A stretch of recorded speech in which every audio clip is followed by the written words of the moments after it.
디모데 후서는 여러분 이제 바울이 그가 네로 황제의 그 박해를 통해서 이제 순교를 하게 됩니다. 그게 67년입니다.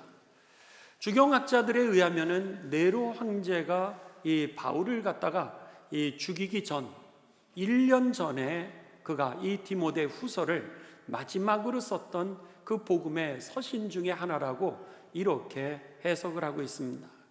왜냐하면 이 바울은 감옥에 2번을 갇혔습니다. 복음을 전한다라고 하는 이유로 그가 이제 첫 번째 이 투옥을 당하게 되고요. 그것이 주후 61년에서 63년경이었습니다.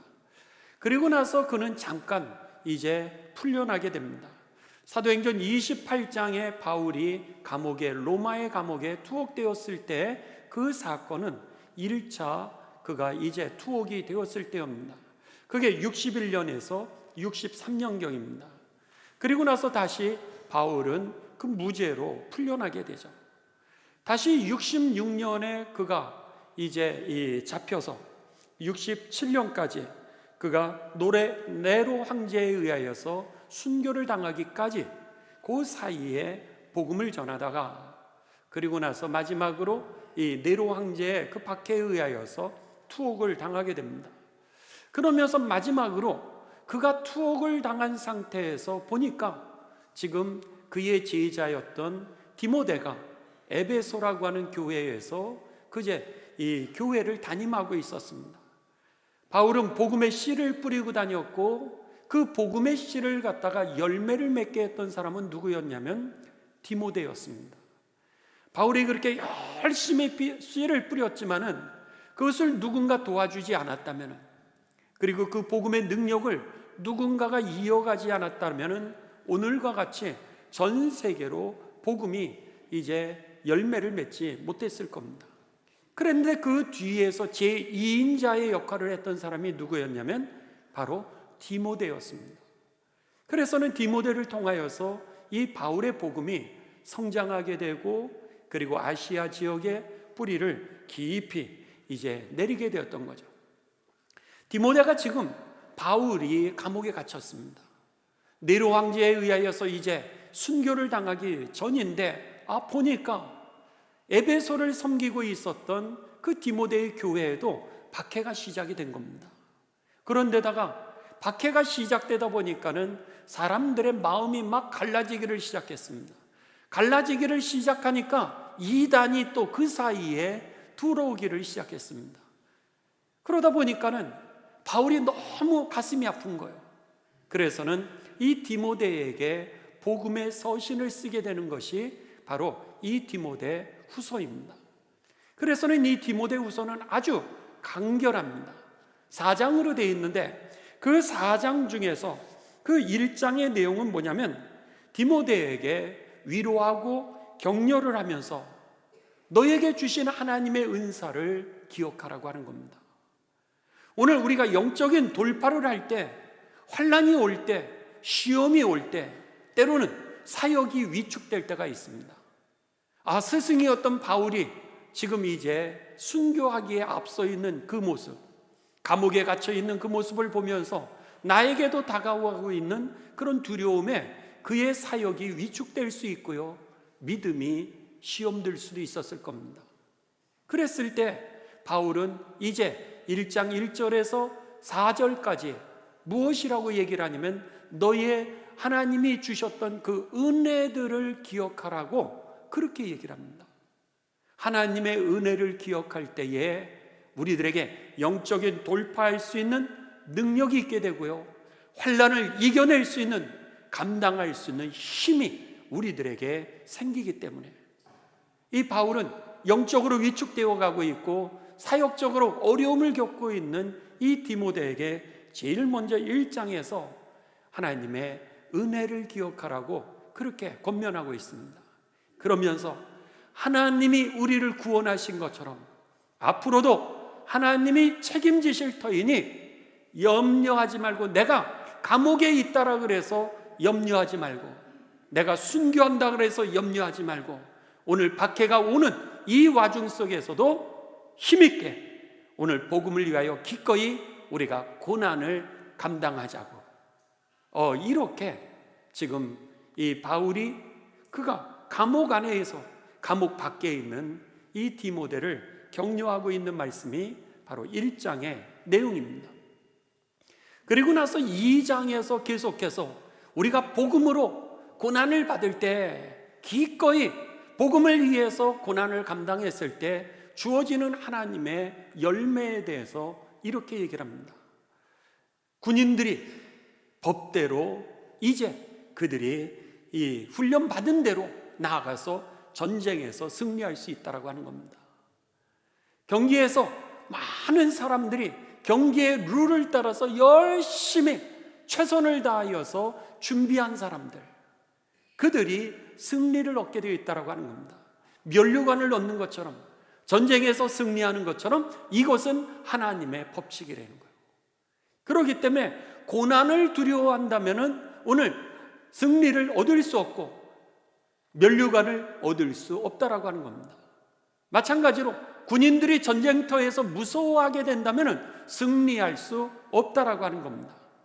그러니까 승리하는 비결은 전쟁에 나아가서 두려움을 가지고 있는 것이 아니라 싸우려는 거예요. 그리고 우리가 준비한 그 능력을 가지고서 10분 그것을 다 활용하라고 하는 겁니다. 달리기를 하는 사람들 열심히 준비한 그대로, 그리고 나서는 나중에 월계관을 얻을 것이니 이것이 바로 하나님의 법칙이라는 거예요. 그렇기 때문에 오늘 나와 같이 내가 감옥에 있는다 할지라도, 내가 이 네로에 의해서 죽임을 당한다 할지라도 행복하게 우리가 기꺼이 고난을 받자, 복음을 위하여서 고난의 길을 뚫고 나아가자라고 하는 것이 2장의 말씀이었던 겁니다. 그러면서 3장에서는 무슨 말씀을 하냐면 이 말세에 이 위기가 왔을 때에 사람들의 마음이 어떻게 갈라지는지, 갈라지면서 이단들이, 그 악한 영이 그 사이에 어떻게 우리들에게 침투해 오는지에 대해서 3장에서 이야기를 합니다. 그리고 나서 마지막 4장에서는 지금 바울이 이 감옥 속에서 어떠한 어려움을 겪고 있는지 자신에 대한 이야기를 하면서 이제 내가 디모데를 기억하며 사모하는 그 마음들을 표현하면서 마지막 인사를 하고 마치는 것이 바로 이 디모데 후서 4장의 내용입니다. 이 주간에는 여러분들이 집으로 가셔서 이제 디모데 후서 1장부터 4장까지의 내용을 한번 이렇게 차근차근 설교 말씀을 다시 한번 기억하시고 또 유튜브로 여러분들이 다시 한번 들으시면서 이 4장까지 읽으시면 아주 큰 은혜가 될 것입니다. 오늘 본문 말씀은 이제 이 고난을 겪고 있는 그 디모데에게 바울이 이렇게 이야기합니다. 한번 여러분 5절 보시기 바랍니다. 5절에 보시면은 이는 내 속에 거짓이 없는 믿음이 있음을 내가 생각하노라. 디모데를 칭찬하는데 디모데의 믿음을 갖다가 5절에 뭐라고 이야기하냐면 네 속에는 거짓이 없는 믿음이 있다, 그렇게 얘기를 합니다. 거짓이 없는 믿음이라고 하는 것을 이제 바울은 이 사도행전 23장 1절에 보면 거짓 없는 믿음이라고 하는 것이 무엇인지를 이렇게 가르쳐 줍니다. 바울이 공회를 주목하여 이르되 여러 형제들아, 오늘까지 나는 범사에 양심을 따라 하나님을 섬겼노라, 그럽니다. 거짓이 없는 믿음이라고 하는 것을 무엇이라면 환경에 따라서 믿음 생활하지 않았다라고 하는 겁니다. 사람 따라서 믿음 생활하지 않았다라고 하는 거예요. 사람 눈치 보면서 믿음 생활하지 않았다라고 하는 것이고요, 환경의 눈치를 보면서 믿음 생활하지 않았다라고 하는 것을 오늘 바울은 뭐라 그러면 내가 범사에 양심을 따라 하나님을 섬겼노라. 그런데 디모데를 향하여서 그가 하는 이야기는 뭐예요? 너가 오늘 거짓이 없는 믿음으로 하나님을 섬기고 있노라. 그 축복이 그리고 그 칭찬이 저와 여러분의 믿음이 되시기를 주님의 이름으로 축원합니다. 사도행전 24장 14절에서 16절에 보면은요, 바울은 이 거짓이 없는 믿음이라고 칭찬하고 있는 디모데의 그 믿음을 갖다가 이렇게 그는 또 고백합니다. 이것을 당신께 고백하리이다. 나는 그들이 이단이라고 하는 도를 따라 조상의 하나님을 섬기고 율법과 및 선지자의 글에 기록된 것을 다 믿으며 그들의 기다리는 바 하나님을 향한 소망을 나도 가졌으니 곧 의인과 악인의 부활이 있으리라 함이니이다. 이것으로 말미암아 나도 하나님과 사람에 대하여 항상 양심의 꺼리낌이 없기를 힘쓰나이다. 여기서도 동일하게 내가 양심이 있는 그런 신앙으로 살아가기를 소원하고 있고 애쓰고 있다라고 하는 얘기를 하면서 그는 뭐라 그러냐면, 오늘 믿음의 선배들이 우리들에게 가르쳐줬던 그 믿음대로, 믿음의 선배가 누구죠? 아브라함의 믿음이죠. 아브라함이 아주 대표적입니다. 오늘 멀리 있는 거, 눈에는 지금 보이지 않는데 멀리 하나님이 약속하신 너로 하여금 내가 복의 근원이 되게 하리라, 너의 자녀들을 통하여서 수없이 많은 사람들이 복의 복을 받으리라, 내가 너로 하여금 열국의 아버지가 되고 어머니가 되게 했다라고 눈에 보이지 아니하는 그런 현상인데도 불구하고 하나님의 약속의 말씀을 이렇게 꽉 붙들고 그리고 나서 전진해 갔던 그 믿음들이었던 거죠. 이게 아브라함의 믿음이었고 이것이 다윗의 믿음이었던 겁니다. 지금 그 얘기를 하는 거예요. 오늘 양심에 어긋나지 않는 꺼리낌이 없는 그런 믿음, 거짓이 없는 믿음이라고 하는 것은 하나님의 약속을 꽉 붙들고 전진했던 그 믿음으로 나도 살아가고 있고 오늘 디모데도 그렇게 살아가고 있다라고 그렇게 고백하고 있는 겁니다. 그러면서 뭐라 그래요? 의인과 악인의 부활이 있으리라 함이니라, 이것을 나도 믿습니다. 그런 거예요. 그 얘기는 뭐예요? 예수 그리스도를 믿는 자마다 절대로 망하지 않을 거라고 하는 것을 나는 믿는다는 거예요. 절대로 이렇게 눈물로 인생을 하나님이 끝내게 하지 아니하실 것이라고, 최후의 승리를 그리고 하나님의 뜻을 나의 삶을 통하여서 반드시 이루실 것이라고 하는 것을 믿는 그 믿음, 이게 바로 오늘 거짓이 없는 믿음이요, 사람과 환경을 보면서 믿는 믿음이 아니라 오직 복음을 향하여서 하나님의 나라를 향하여서 달려갔던 그 믿음을 바울도 그렇게 살았는데 디모데가 그렇게 살고 있다는 거예요. 그러니까는 디모데가 여러분 놀랍게도요, 그가 바울이 씨를 뿌렸던 그 모든 구원의 열매들을 디모데를 통하여서 열매를 맺을 수 있게 되었던 것이죠. 그렇습니다. 여러분, 이게 얼마나 중요한지 모릅니다. 우리들의 믿음을 통하여서 이미 믿음의 선배들이 뿌려놨던 그 씨가 열매를 맺고요, 그리고 그 하나님의 나라가 땅끝까지 확장되는 모습을 보시면서 믿음 있게 여러분 오늘 세상에서 고난을 감당할 뿐만 아니라 영적으로 돌파하는, 승리하는 믿음이 되시기를 주님의 이름으로 축원합니다. 두 번째입니다. 오늘 우리들에게 있어서 그 믿음이 있을 때에 하나님의 열매들이 맺혀진다는 거, 바로 자녀들이 여러분 그 열매를 그들이 맺는다라고 하는 겁니다. 그들에게 그 믿음이 필요하다라고 하는 거죠. 두 번째는 그 믿음이 어디에서 왔냐라고 하는 겁니다.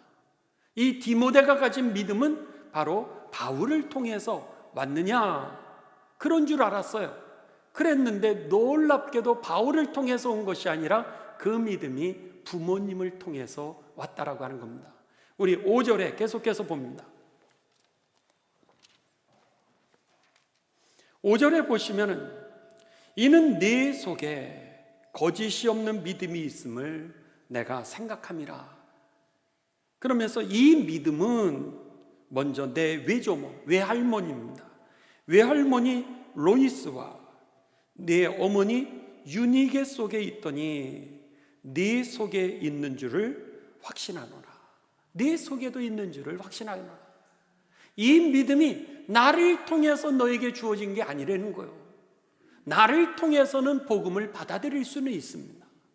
그것이 체계를 세울 수는 있지만은 근본적으로 너에게 있었던 거짓이 없는 이 믿음은 바로 외할머니를 통해서, 그리고 너 어머니를 통해서, 그리고 아버지를 통하여서 이 믿음이 유산으로 물려졌다라고 이렇게 이제 그가 고백하고 있는 겁니다.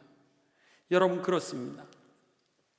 오늘 우리들의 믿음이 있는 것은요, 그냥 지금 되어진 분은 한 분도 없습니다. 다 여러분 선생님들을 통해서 그 믿음의 유산이 물려진 것이고요, 여러분의 부모님을 통하여서 그 믿음의 유산이 물려진 것입니다. 여기 계시는 분들 중에서는 이 부모님 때에 예수님을 안 믿으신 분도 계실 수 있습니다. 그렇다면 여러분들이 그 가정의 믿음의 가장이신 겁니다. 이제는 여러분들을 통하여서 여러분의 자녀들에게 그 믿음이 유산으로 물려지게 될 것입니다. 그랬을 때 그 유산을 통하여서 오늘 디모데와 같은 그런 일꾼들이 일어나고요, 우리의 자녀들이 하나님의 나라를 통하여서 그렇게 쓰임받게 된다라고 하는 사실이죠. 그렇기 때문에 오늘 여기에 계시는 우리 교회학교 선생님들, 물론 우리 2부에 교회학교하고 같이 부모님들이 같이 예배를 드리시면서 많은 선생님들이 이제 교회학교와 같이 참여를 하시길 텐데, 비록 여러분 작은 수가 여러분들 선생님들이 계실 수 있지만 여기에 계시는 선생님들을 통하여서 오늘 이 디모데와 같은 일꾼들이 일어남을 기억하시면서 절대로 여러분이 뿌리는 씨가 헛되지 않을 것을 믿으시기를 주님의 이름으로 축원합니다. 디모데가 일어나는 겁니다. 뿐만 아니라 여러분들이 부모님이신데 여러분의 부모님의 믿음의 유산이요 절대로 헛되지 않았다라고 하는 겁니다. 디모데가 일어났던 것은 갑자기 일어난 것이 아니라 부모님들의 그 믿음의 유산을 그들이 이제 그대로 이어갔다라고 하는 것이죠. 그렇기 때문에 부모됨을 포기하지 마시고요, 그리스도인 됨을 포기하지 않는 부모님들이 되시기를 주님의 이름으로 축원합니다. 그랬을 때요, 여러분들의 그 모습을 통하여서 자녀들에게 그냥 물밀듯이, 아니 여러분 옷에 그 가랑비 젖듯이 그들이 삶으로 믿음을 이어가게 되고, 어느 날 바울과 같은 그런 하나님의 역사가 그에게 임하는 날 그것이 터지게 될 겁니다. 그래서 두나미스라고 하는 헬라어는요, 예수님이 주님이라고 하는 단어입니다. 그랬을 때 오늘 예수님이 주님이시고 예수님이 능력이시라고 하는 이 두나미스라고 하는 단어는 예수님이 내 삶의 주인이 되면서 다이나마이트로 터지게 되는 능력을 나타내는 겁니다. 그러니까는 오늘 여러분 다이나마이트 다 이것이 어디서 오냐면 두나미스라고 하는 단어에서 오게 되는데, 두나미스라고 하는 단어는 예수 그리스도가 내 주인이 되었을 때 능력이 임하게 되면서 터지는 현상을 다이나마이트라고 그랬던 겁니다. 뭐 씨가 있어야 여러분 터질 게 있지 않겠습니까? 화약이 있어야 터지는 건데, 화약이 터지는 것은 그 적절한 시점이 필요한데, 그것은 바울을 통하여서 이루게 될 터인데, 그 화약을 갖다가 준비시켜 주는 것, 그것은 바로 부모님들을 통하여서, 믿음의 가장들을 통하여서 그 일이 이루어지게 된다고 하는 사실이죠. 그렇기 때문에 절대로 여러분 오늘 내 믿음이 나로 인해서 주어진 것이 아니라 믿음의 선생님들을 통하여서, 그리고 믿음의 부모님들을 통하여서 여러분 내 믿음이 세워졌고요, 또 여러분이 만일 일대였다면 오늘 여러분의 그 믿음이 여러분 씨를 뿌리는 그런 축복임을 기억하시면서 오늘 이 디모데와 같은 삶이 여러분의 가정의 삶이 되시기를 주님의 이름으로 축원합니다. 한번 여러분 2장을 보시겠습니다. 디모데후서 2장을 한번 보시죠. 2장을 보시면은 이제 이 바울이 이렇게 얘기를 합니다. 2장 1절, 내 아들아, 그렇게 얘기합니다. 디모데를 지금 뭐라고 표현하는 거예요? 내 아들아, 그러므로 너는 그리스도 예수 안에 있는 은혜 가운데서 스트롱해라, 그런 겁니다. Be strong, 믿음 안에서 강해라, 그렇게 얘기를 합니다. 단단하게 서라. 그러면서 2절에 뭐라 그러면 또 네가 많은 증인들 앞에서 내가 들은 바를 충성된 사람들에게 부탁해라. 이 얘기가 뭐예요? 제자를 세우라고 하는 겁니다.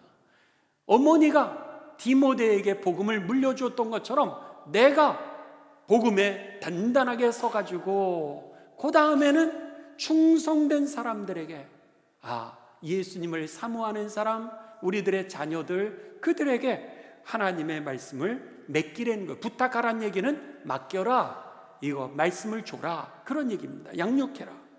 그러면 여기에 2절에 보시면 그들이 또 다른 사람을 가르칠 수 있으리라.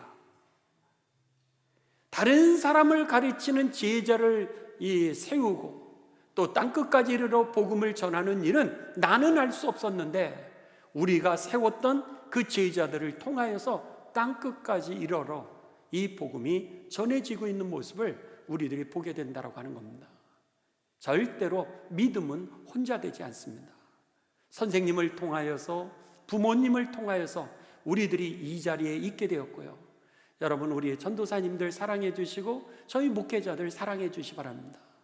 그냥 되어지는 것이 아니라 하나님께서 동역자들을 허락해 주심으로 인하여서 오늘 이 자리까지 왔음을 기억하시면서 여러분에게 믿음의 은혜를 나눠주신 부모님들, 또 선생님들, 또 이웃들, 지인들, 여러분의 가족들을 고마워하고 좋아하는 그런 삶이 되시기를 주님의 이름으로 축원합니다.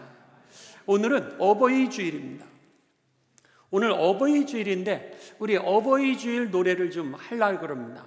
여러분들 우리가 지금까지 있게 된 것은 그냥 되어진 것이 아니라 오늘 믿음의 가장들 혹은 부모님들, 선생님들을 통하여서 우리들이 이 자리까지 왔음을 기억하시면서 우리 함께 반주도 좀 준비를 해 주시고요. 어버이 은혜라고 하는 그 노래도 준비가 되어 있죠.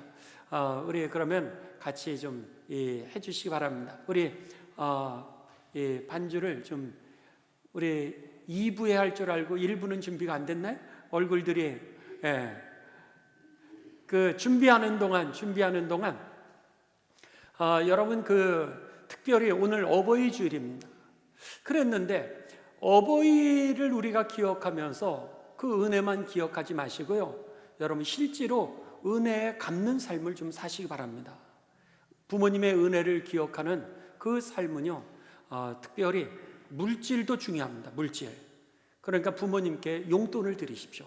말로만 사랑한다고 하지 말고 그 말은 여러분 물질하고도 관계가 있습니다. 그래서 이 부모님들에게도 용돈을 드리시고요. 그리고 제가 놀라운 거를 하나 들었습니다. 전통적으로 내려오는 그 이야기들입니다. 이야기들인데 어느 집에서 제가 이제 듣게 됐습니다. 어느 집에 그 부모님이 자녀가 이렇게 집에 들어오시더라는 거예요. 그런데 그 부모님이 이렇게 자녀가 들어오는데 부모님이 이렇게 얘기를 하시다는 거예요. 이상하다. 네가 들어올 때가 되면 네 손을 보게 된다. 그러더라는 거예요.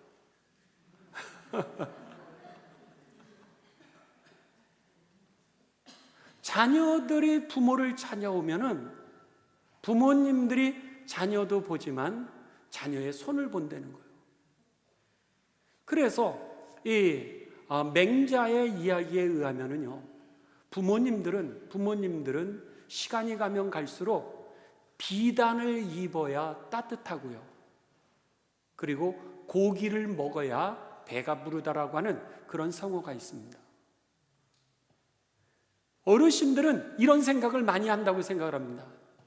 아니, 아유, 야, 조금 있으면 내가 이제 하늘나라 갈 텐데 더 이상 살 필요가 없어.